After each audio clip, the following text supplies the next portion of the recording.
Estamos no segundo Congresso Internacional de Tecnologia na Educação. E hoje estaremos com a Samantha, que vai nos agradar aí a nossa noite, né, com a palestra Certificações de Qualidade em Alimentos. Passo a palavra para você, Samantha. Obrigada, Silvia. Bom, eu sou a Samantha, eu sou nutricionista, sou professora mestre em nutrição, meu mestrado é nessa área de percepção de risco de doenças transmitidas por alimentos por nutricionistas. Tenho mais de 15 anos de vivência na área de consultoria e assessoria para estabelecimentos comerciais de alimentos e espero que a gente possa bater um papo bastante interessante aqui hoje. Então, a gente vai falar um pouquinho de certificações em qualidade de alimentos. Então, eu começo trazendo para nós este conceito de qualidade. Então, pense aí na sua cabeça, o que é qualidade para você? Como você classificaria, como você conceituaria esta palavra? E traga esta classificação para a área de alimentos. Quando a gente busca a etimologia da palavra qualidade, ela vem do latim qualitate, e ela tem a característica particular de um objetivo ou de um indivíduo. A gente pode classificar, de acordo com a qualidade, algo como bom ou mal, bom ou ruim. E ela também está ligada à resistência de metais. Quando a gente pega a história da humanidade, aí a gente está vendo uma imagem aí do Paleolítico, Idade da Pedra Lascada, a gente está falando em torno aí de 2,7 milhões de anos atrás, né? Até 10 mil anos atrás, então é um período bastante extenso da nossa história. Desde a mais remota antiguidade, foi se percebendo esta relação entre diversos elementos da água, alimentos, medicamentos, com o processo saúde e doença que a gente tem hoje em dia, de qualidade de vida. Se a gente vai aí para a época da Grécia, né? Esse Asclépio, o deus da medicina, eu sempre trago essa imagem dele, né? Porque ele teve essas duas filhas, a Panaceia e a Higeia. Quando a gente vê a Panaceia, aí ela era a deusa da cura, ela tinha uma poção que fazia a cura milagrosa das doenças, né? Essa é a estátua da deusa Panaceia. E essa é a Higeia, que para nós, na área de qualidade, na área de segurança dos alimentos, tem uma importância muito grande. Ela era considerada a deusa da limpeza, a deusa do saneamento. E ela deu origem a uma das palavras que a gente mais usa na nutrição, que é a higiene. Né? Essa é a imagem dela. Essa daí é uma pintura de Ambroise Paré, um cirurgião francês. E é interessante a gente observar, olha como que essa cirurgia neste soldado estava sendo feita. Como que esta maca era de madeira, nós temos uma pessoa que nem está participando da cirurgia sentado aqui no canto direito, nós temos uma gaiola, soldados, e alguém estava sendo operado neste local. Será que hoje, a gente, com a noção que a gente tem de microbiologia, de higiene, nós operaríamos alguém desta forma, mesmo num campo de batalha? O que será que a gente aprendeu? Então, a gente percebe que, em decorrência, as sociedades foram estabelecendo regras para atividades relacionadas com a saúde, para proteger a saúde das pessoas e da coletividade.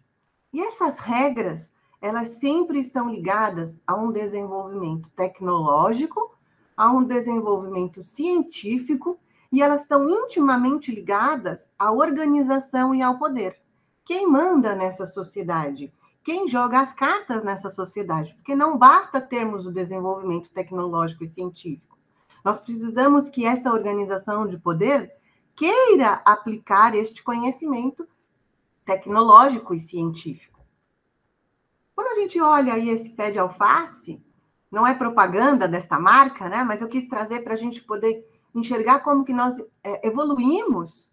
A gente saiu de algo que era um simples pé de alface, que nós ainda encontramos, para algo que nós compramos já higienizado, sem precisar ter nenhum tipo de trabalho de higienização. Abriu esse pacotinho e faz o uso dessa alface.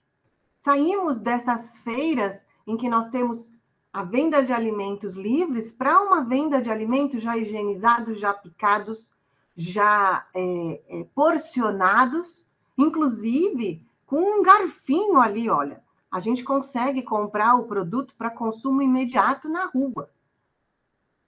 E isso quem trouxe para nós? A tecnologia, o desenvolvimento. E o que possibilitou a gente conseguir chegar aqui? Né?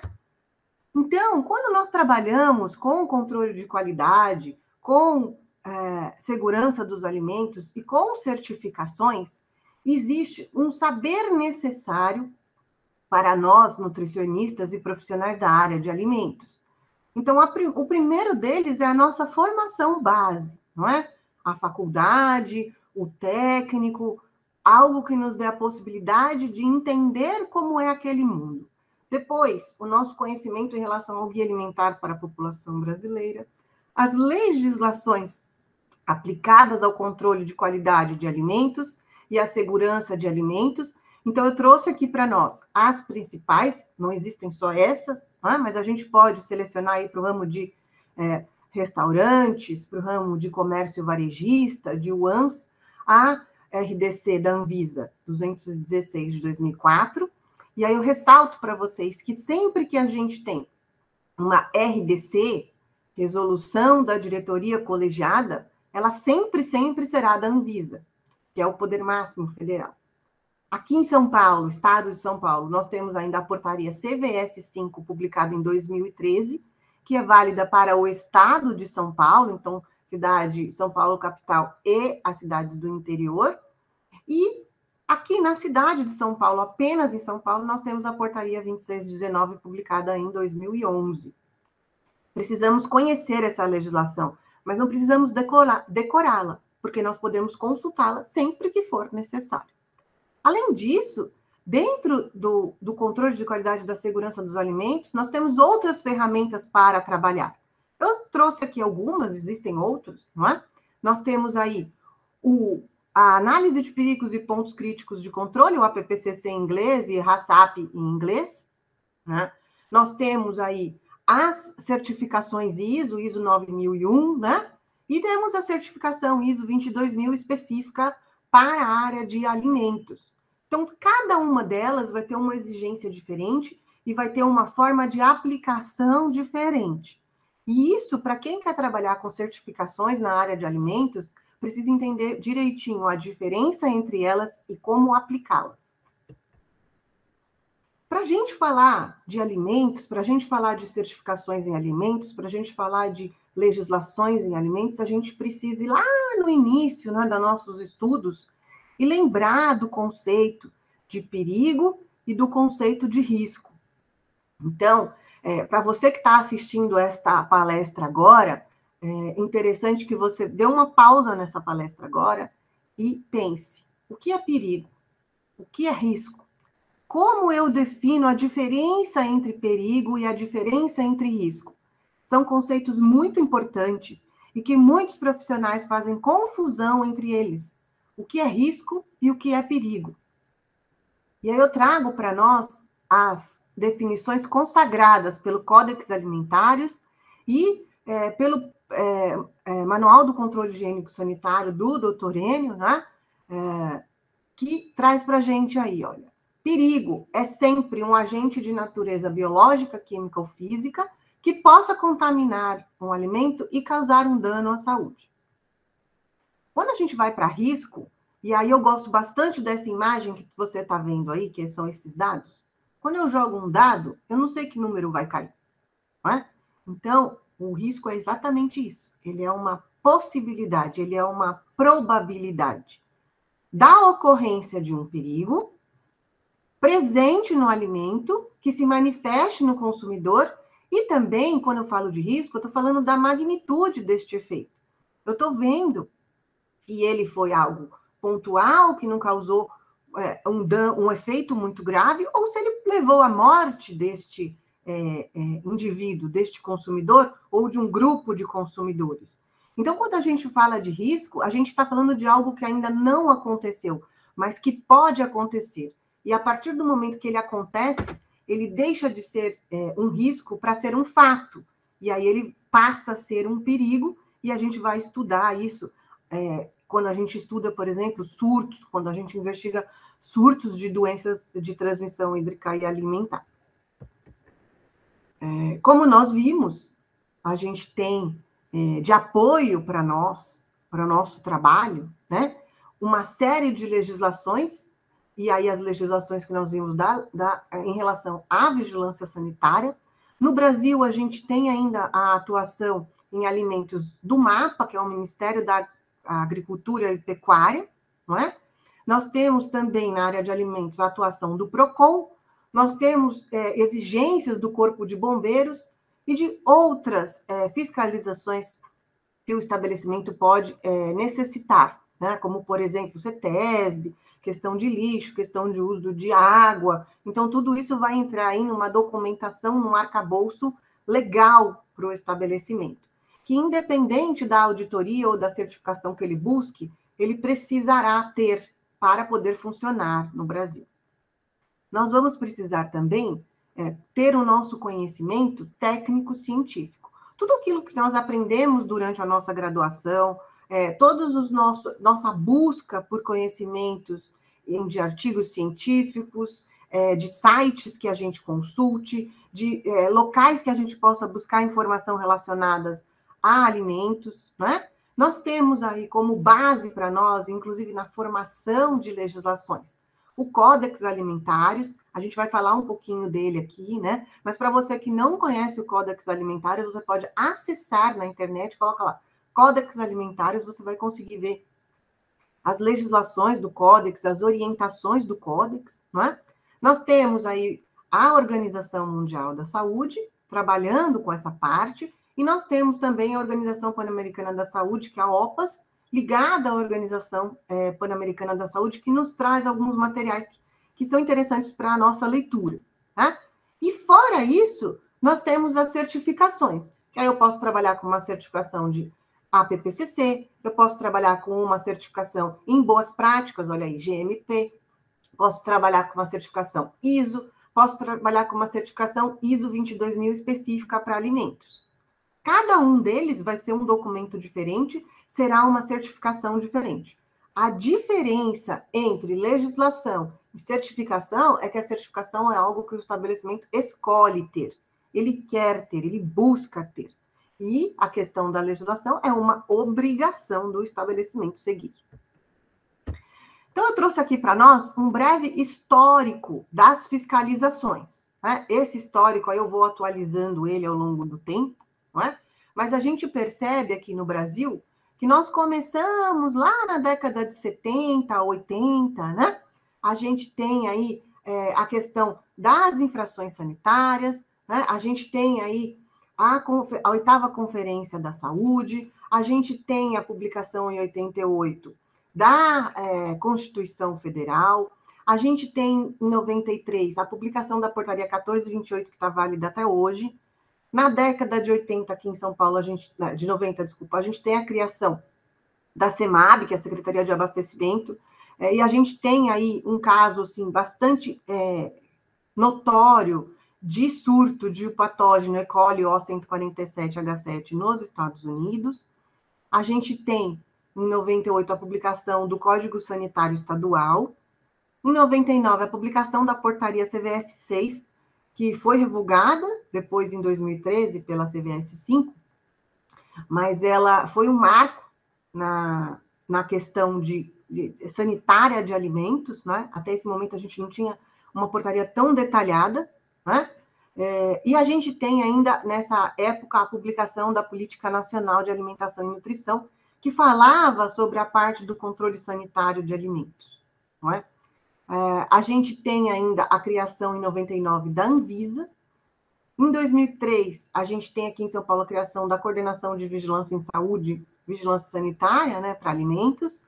Em 2004, a publicação nacional, né, da RDC 216 e do Código Sanitário Municipal. Em 2006, a gente tem aí uma organização do Sistema Nacional de Segurança Alimentar e Nutricional.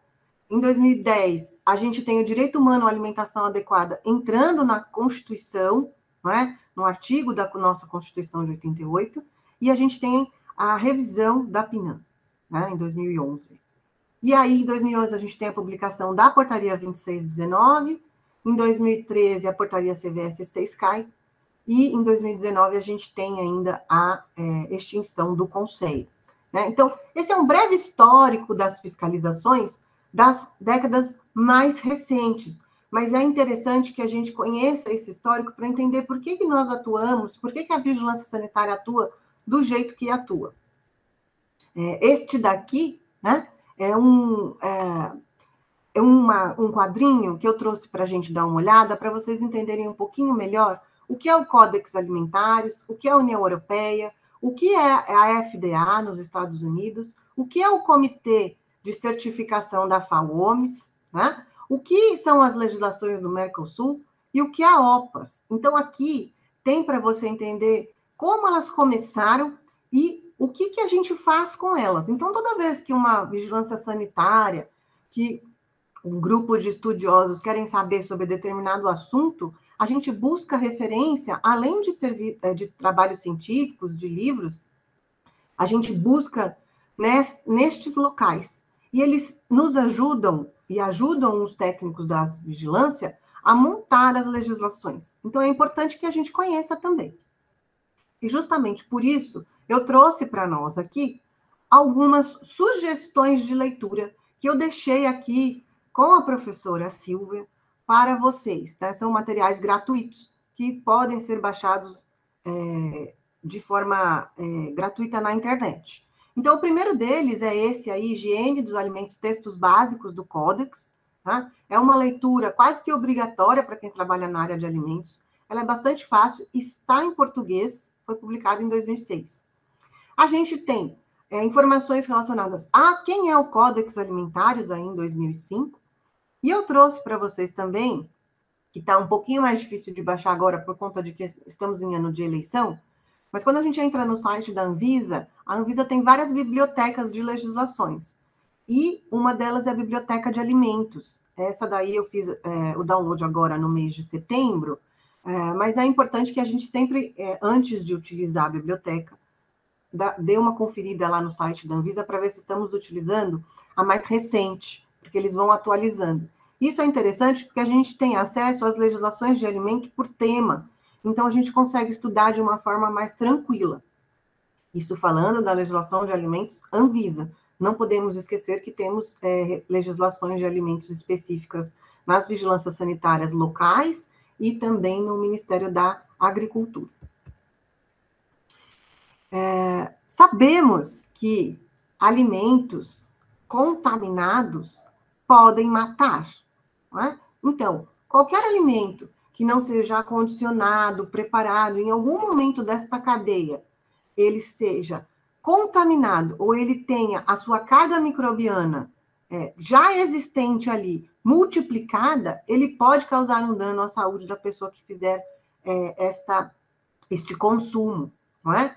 Então, a gente sabe que nós temos em torno hoje aí de 400, aí está um pouquinho desatualizado, mas o dado mais atualizado, que eu gosto bastante dessa imagem, é 420 mil mortes por ano, sendo que a maior parte dessas mortes acontece em crianças menores de 5 anos. Né? Então, aí entra um dado que é a questão da vulnerabilidade dessas crianças e deste indivíduo que consumiu esse alimento. Né? Nós temos aí em torno de 500, 600 milhões de casos de surtos de doenças transmitidas por água e alimentos contaminados. Então, nós sabemos que o impacto das doenças transmitidas por água e alimentos vão ter um impacto aí, tanto na saúde, podendo levar à morte de milhares de pessoas, e fazem isso anualmente, e também um impacto econômico. Não é? Esse funcionário que ficou afastado, este indivíduo que contraiu uma doença transmitida por água e alimentos e ficou em casa, ele deixou de ser produtivo, ele deixou de trabalhar. E essa conta deste valor em dinheiro é extremamente alta, é um prejuízo alto para a sociedade. Eu trouxe aqui para nós, né, os dados, o perfil epidemiológico, não é, publicado anualmente pelo Ministério da Saúde, das doenças transmitidas por água e alimentos. Aqui eles colocam DTHA, que é doença de transmissão hídrica e alimentar. Né? Os dados são de 2012 até 2021, mas os de 2021 ainda serão, no próximo estudo, validados, porque pode ter algum ajuste aí, por isso que ele tem esse asterístico. Né?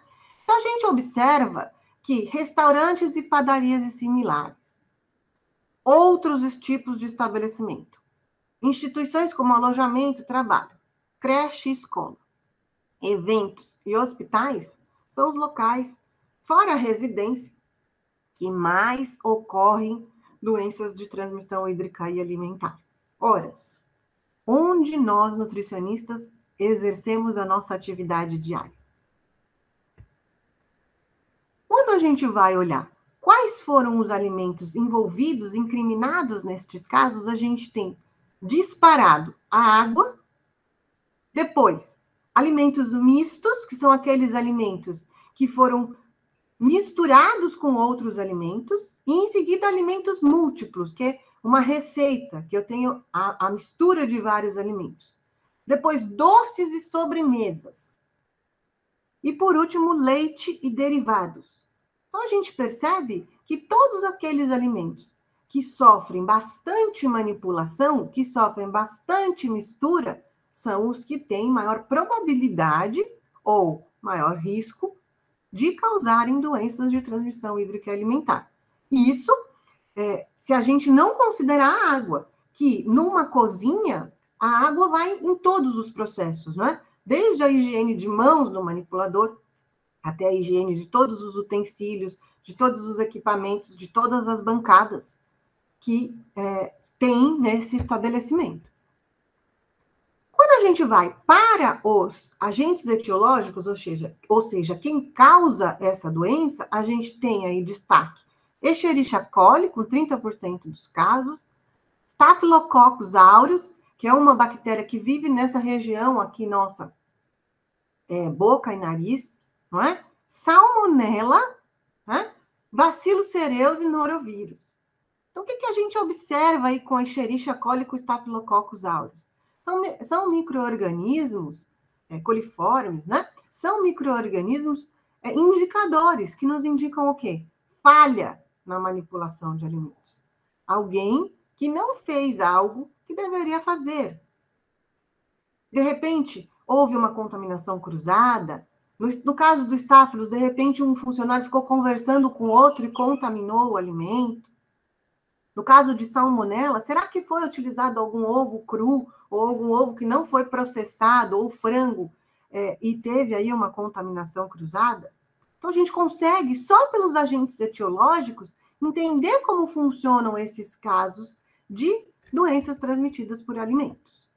Quando a gente vai para o histórico da qualidade, aí eu li um pouquinho diferente, né? Ele começa lá no final do século XVIII, né, com a Revolução Industrial, e aí já no século XX, na década de 20, a gente começa a ter a formatação do Plan do Check and Act, né? Que é o PDCA clássico da qualidade. Eu planejo, eu faço, eu checo e eu ajo. Eu planejo, eu checo, eu ajo e eu planejo de novo. Né? E aí, na década de 30 e 40, a gente teve aí a Segunda Guerra, e aí a gente começa a ter os principais pensadores da qualidade, né? Duas correntes diferentes, uma no Japão, uma nos Estados Unidos, né? O diagrama de Ishikawa, que é esse espinha de peixe, não é? Muito conhecido. A gente tem o Stewart, a gente tem o Demen, o Juran, o Crosby. Então, quem trabalha com a parte de qualidade estuda bastante esses pensadores e essas correntes.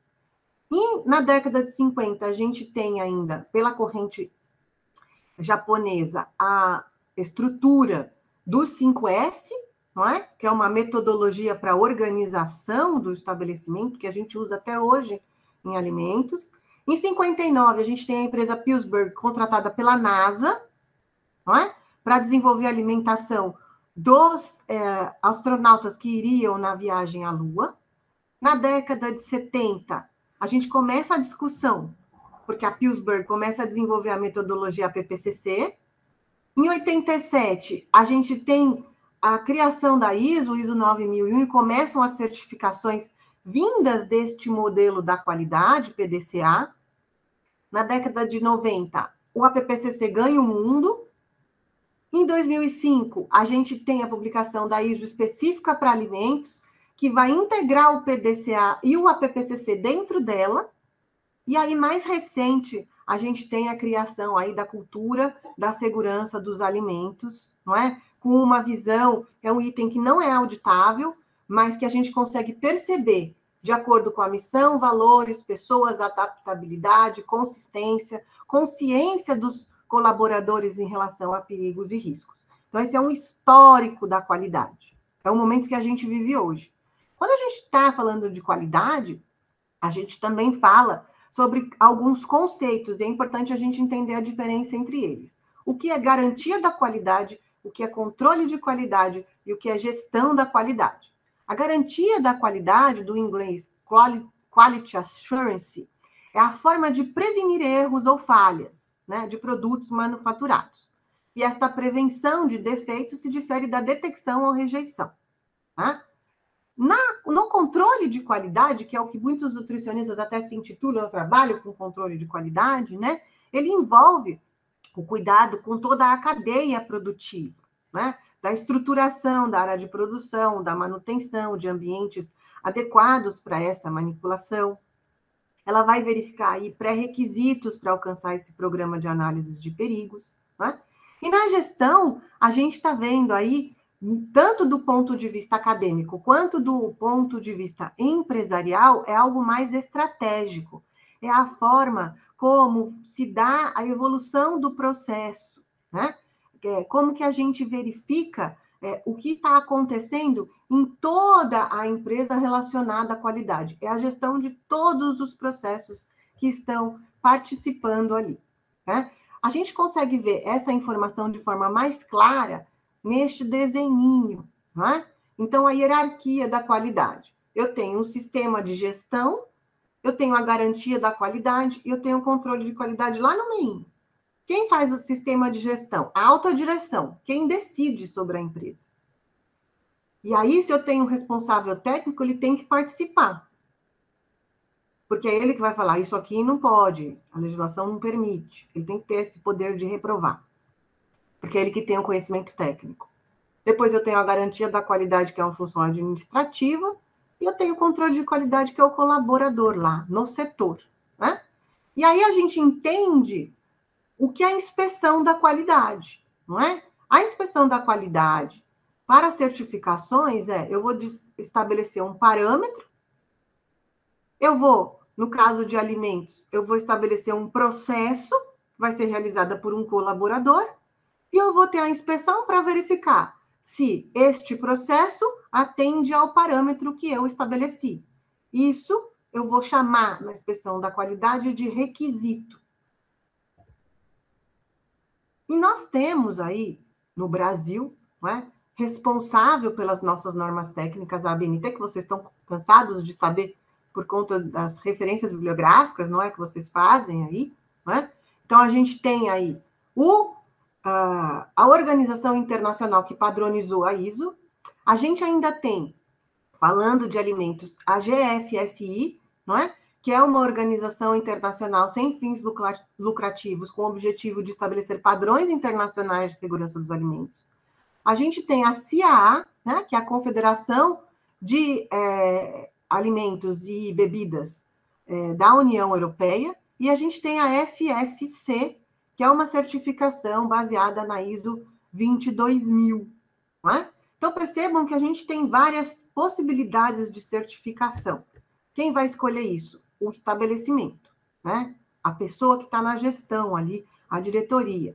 A certificação FSSC está baseada na GF, do grupo GFSI, né? É uma certificação para alimentos, ingredientes e embalagens, que estabelece requisitos específicos para a criação de animais, fabricação de alimentos, produção de alimentação animal, catering, varejo, serviços de transporte, fabricação de embalagens de alimentos. Quando a gente fala de ISO, eu trouxe dessa forma aqui para vocês, porque eu não posso mandar. A ISO é paga. Então, esse é o site da ABNT. Quando a gente busca lá ISO 9001, a gente vai encontrar que ela está em vigor, a gente vai encontrar do que se trata, olha, de sistemas de gestão, e o que ela faz, o objetivo dela, e o valor, olha ali, estão cobrando R$170. No caso de alimento, aí da ISO 19.000, né? Ela está em vigor, o que ela estabelece, né? A mesma coisa com a ISO 22.000, não é? Que são essa específica para alimentos. A ISO 9001 é para gestão, sistemas de gestão. Então, é muito comum a empresa ter a certificação ISO 9001 e também a ISO 22.000. Mas que tipo de certificado, qual é a certificadora, depende de quem ela escolher, que são todos aqueles que a gente acabou de ver, né? Então, conceitos da norma ISO 9001 de 2015, né? Ela é utilizada como referência para o processo de auditoria, então todo auditor irá estudar esta lei, essa norma, desculpa, né? Ela vai estabelecer o que é sistema, que é um conjunto de elementos interrelacionados e interativos. Ela vai estabelecer o conceito de eficácia, a extensão na qual as atividades são planejadas, são realizadas e esses resultados planejados são efetivamente alcançados. Eficiência, que é a relação entre resultado e recursos. E melhoria contínua, que é a atividade decorrente para aumentar a capacidade de atender requisitos, né? E aí eu não vou ler isso tudo aqui, mas esse é o glossário da ISO 9001. Então, o que é requisito? O que é contexto? O que é melhoria contínua? O que é ação corretiva? O que é não conformidade? Quando se é auditado, estas palavras, elas são utilizadas no cotidiano de uma auditoria. Então, por isso que a gente precisa entender esses conceitos.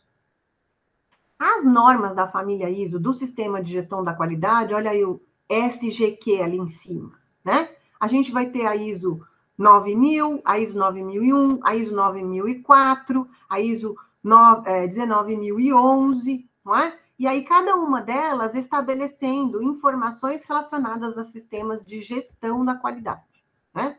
Qual o objetivo delas? Avaliar o sistema da qualidade, determinar a conformidade e a não conformidade do sistema, né? Verificar se o que foi planejado está efetivamente sendo realizado, determinar a eficácia e promover oportunidades de melhoria. O auditor chega com outro olhar e enxerga uma possibilidade de realizar um processo de forma mais eficaz, por exemplo. No caso da família 22.000, que é essa específica para alimentos, não é?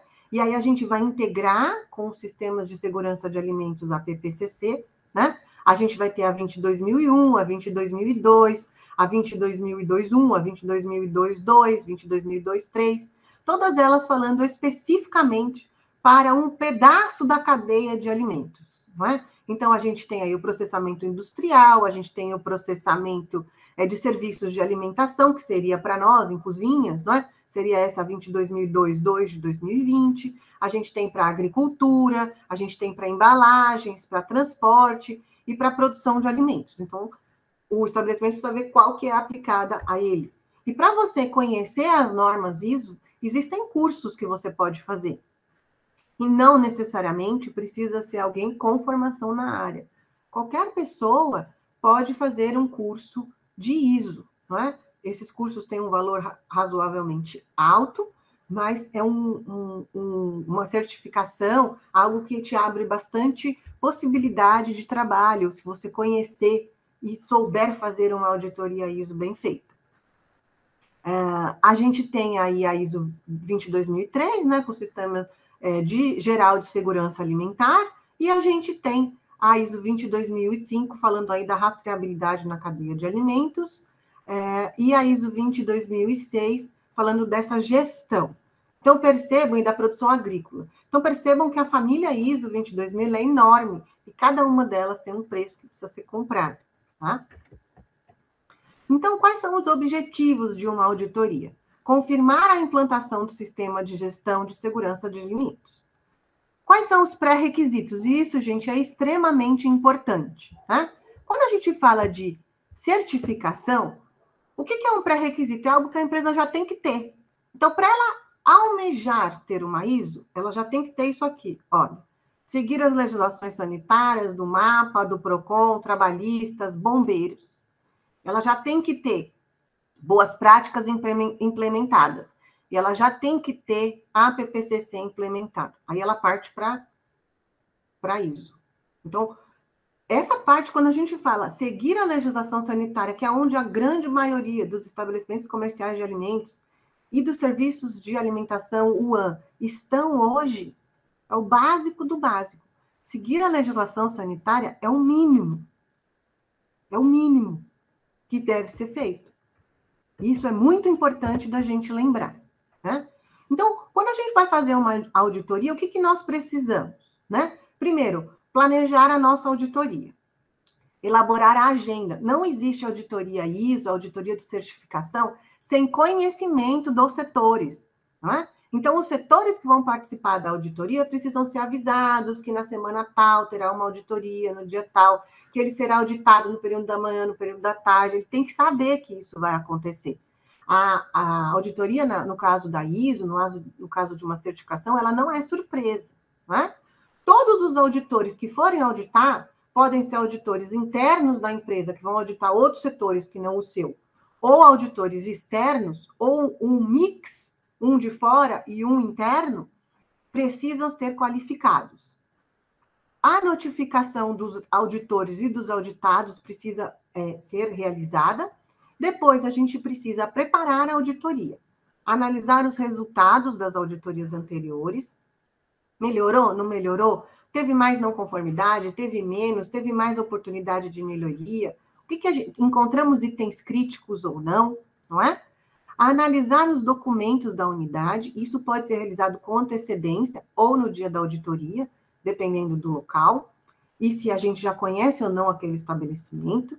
Verificar o checklist, se a gente for usar um checklist, e fazer as adequações nele, se necessário. Por exemplo, estou auditando uma empresa que não trabalha com pescados, então todos os itens relacionados a pescados eu não preciso verificar, certo?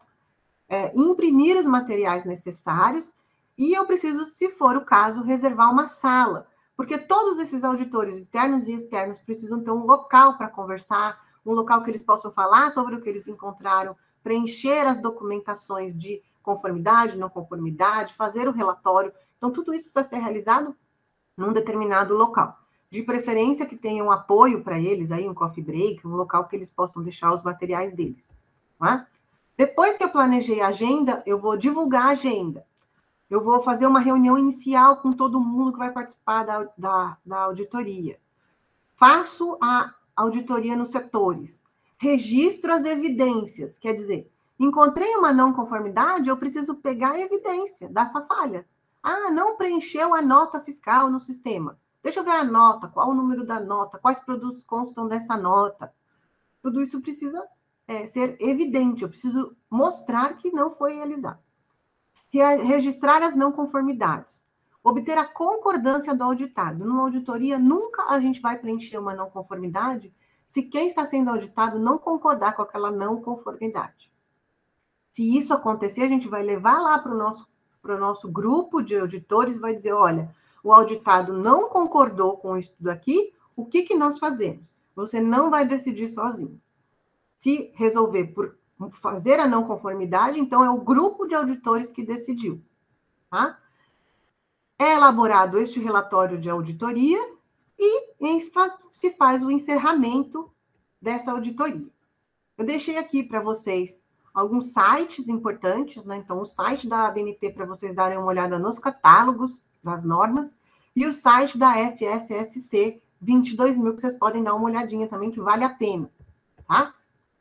Deixei também aqui para vocês as referências que eu usei para fazer esta apresentação, tá? Aqui vocês vão encontrar muito material interessante. E deixei com a Silvia, além daqueles materiais que nós trabalhamos aqui, que eu sugeri a leitura, também os surtos de doenças de transmissão hídrica e alimentar, publicado esse ano pelo Ministério da Saúde. Tá? Então, essas aqui são as referências. Eu deixo aqui sempre esse slide, eu sei que essa palestra está sendo gravada, com dúvidas, porque aqui no próximo, gente, tem aqui as minhas redes sociais, vocês, se tiverem assistirem essa palestra, precisarem conversar comigo, será um prazer conversar com vocês, né? Silvio, eu agradeço bastante a oportunidade de estar aqui, de ter conversado um pouquinho sobre esse assunto que para mim é tão gostoso.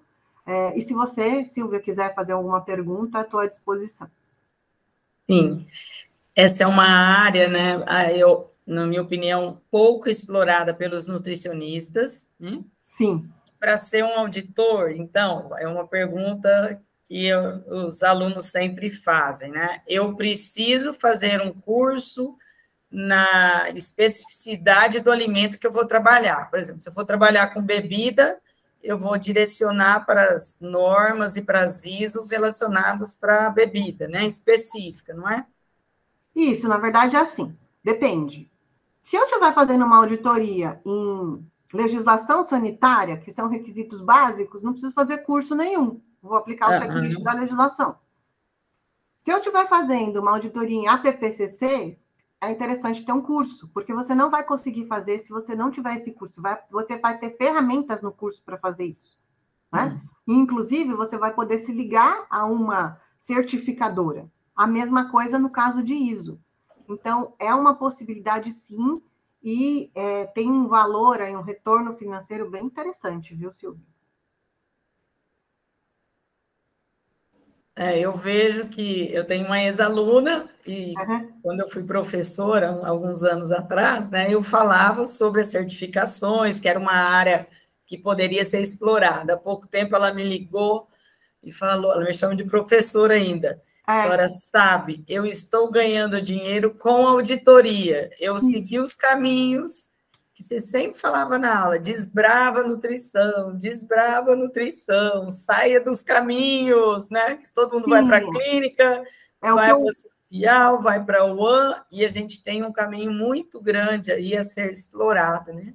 Eu acho que sim, o mais importante que eu acho que a gente pode destacar aqui, Silvia, que eu gosto sempre de dizer é o seguinte, a gente ainda está no beabá da qualidade, sim, na maioria dos estabelecimentos. A gente está nos pré-requisitos, que são seguir a legislação sanitária, não é? Isso não significa que a gente não pode ir atrás de muitas outras possibilidades, não é? Tem campo para a gente atuar com legislação sanitária, segurança dos alimentos? Muito campo.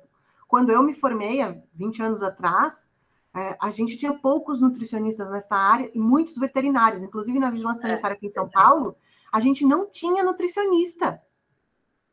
E aí, teve uma das nutricionistas entrou e eu trabalhei na vigilância durante o tempo, de repente começou a ter nutricionista na vigilância sanitária. Então, foi uma conquista isso. Sim. E eu lembro, assim, que todo mundo falava, fulano é nutricionista, porque para eles estavam acostumados só com o veterinário para a parte de inspeção. Não é? E a área da nutricionista é muito grande, né? Porque sim, a gente restaurantes, as empresas, né? A gente tem uma possibilidade muito grande de atuação. É importante a gente começar a adentrar mais, né? E colocar o nosso conhecimento em prática, né? E eu acho que esse jeito que o nutricionista tem de abordar, de conversar, de mostrar um caminho para quem está realizando a atividade, é um jeito único da nutrição, que nenhum outro profissional tem. Então, a gente tem que usar isso a nosso favor, não é? Então, o nutricionista ele tem uma forma de mostrar o conhecimento, de entender a realidade daquele profissional que um veterinário, que um engenheiro de alimentos não tem. Não que ele seja pior do que a gente, mas a gente tem algo que realmente precisa ser explorado aí e que pode ser explorado de uma forma muito bacana. Então, a auditoria você pode fazer de várias formas. Agora, se você for trabalhar com certificação, a PPCC, ISO, precisa fazer curso. E hoje as indústrias querem, né? Porque o mercado exige, né? Sim, todo mundo quer você trabalha viajando, uma qualidade melhor. Trabalha viajando, pega avião. Se você for um auditor assim de excelência, você só vai auditar a empresa top, aquelas mais importantes aí. Não é? E o mercado hoje exige e tem vaga, né? Porque poucas pessoas estão se especializando. Sim, né? Sim. Eu sou apaixonada por essa área de segurança dos alimentos, trabalhei na vigilância durante um tempo, né, aqui em São Paulo. Sempre trabalhei com a parte de boas práticas, que são aí o basicão. E o básico já é bastante coisa, não é? Escrever manual, escrever pop, fazer treinamento e tal. Então, é uma área que eu sou apaixonada e eu gosto de... Só que é uma área que você precisa trabalhar com gente, né? Tem que gostar de gente, tem que gostar de falar, tem que gostar de repetir, tem que gostar dessa interação, dessa proximidade. Mas tem campo, e eu acredito que as próximas gerações, não é? Não que a gente ainda não está na nutrição, mas assim, eu sempre digo, né, que os nossos alunos, eles estão aí para fazer mais do que a gente, não para fazer mais do mesmo, né? Para fazer mais do que o que a gente fez, para conhecer outras possibilidades. E eu queria pedir licença aqui, Silvia, para convidar vocês para conhecer o projeto Nutrição com História. Todos os meses eu entrevisto nutricionistas para contar um pouquinho da sua vivência na área, como começou a trabalhar, como começou a falar, tudo gratuito no Instagram. Bacana! Então, assim, eu já até te adianto, se um dia você quiser participar com a gente, eu te mando depois. Todas as lives estão lá. É Nutrição com História, porque a gente bate papo, isso que a gente está fazendo agora no final da palestra, é o que a gente faz lá, mas tem um roteirinho para a gente conhecer como a pessoa se estruturou na área dela, como ela começou a trabalhar. A gente tem colegas aí, eu descobri uma nutricionista que foi secretária da saúde no interior. Então, assim, a gente tem nutricionistas fazendo coisas incríveis e eu acho que a gente precisa valorizar cada vez mais a nossa profissão. Eu agradeço, em nome do Salesiano, a sua participação, que veio engrandecer a nossa noite aí, né, com tantas coisas boas, né, para nós, nutricionistas, estarmos crescendo e mostrando o nosso belo trabalho aí em prol da prevenção da saúde, né, para termos saúde e qualidade de vida, né. Tá? Muito obrigada. Obrigada e estamos à disposição. Eu também, precisando de mim, só me chamar.